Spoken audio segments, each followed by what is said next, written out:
আসসালামু আলাইকুম, কেমন আছেন সবাই? আজকে দেখাবো আমার মায়ের হাতের চিনহাঁসের মাংস রান্না। মায়ের হাতের যে কোনো রান্নাই অনেক মজা হয়, তবে সেটার স্বাদ আরও বহুগুণে বেড়ে যায় যদি মাটির চুলায় রান্না করা হয়।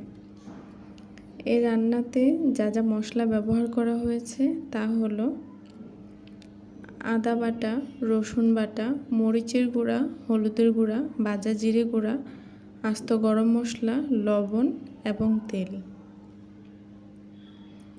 সব কিছু দেওয়া হয়ে গেলে ভালোভাবে মেখে নিতে হবে।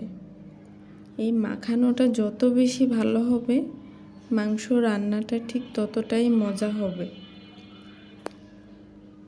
এই তো দেখতে দেখতে আমার আম্মু মাংসটা মাখিয়ে নিয়েছে, এখন চুলায় বসিয়ে দেবে।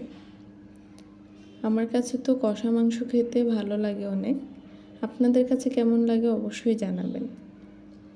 আমার মা যখন মাংস রান্না করে প্রায়ই আমার জন্য একটি বাটিতে কয়েক পিস উঠিয়ে রেখে দেয়, আর আমি চুলার পাড়ে বসে বসে খাই। এটার মজাই আলাদা, যেটা ভাষায় প্রকাশ করা যাবে না। মায়ের ভালোবাসা বলে কথা। দেখুন, মাংস কষাতে কষাতে একটা সুন্দর কালার চলে এসেছে। আমরা মাংসতে একটু ঝাল ঝাল খেতে পছন্দ করি।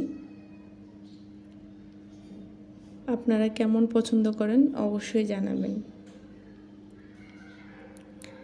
দেখতে দেখতে তরকারিটা রান্না করা হয়ে গেছে। যাই হোক, আমাদের জন্য সবাই দোয়া করবেন, আমার মা এবং আমার পরিবারের জন্য। ধন্যবাদ সবাইকে ভিডিওটি দেখার জন্য।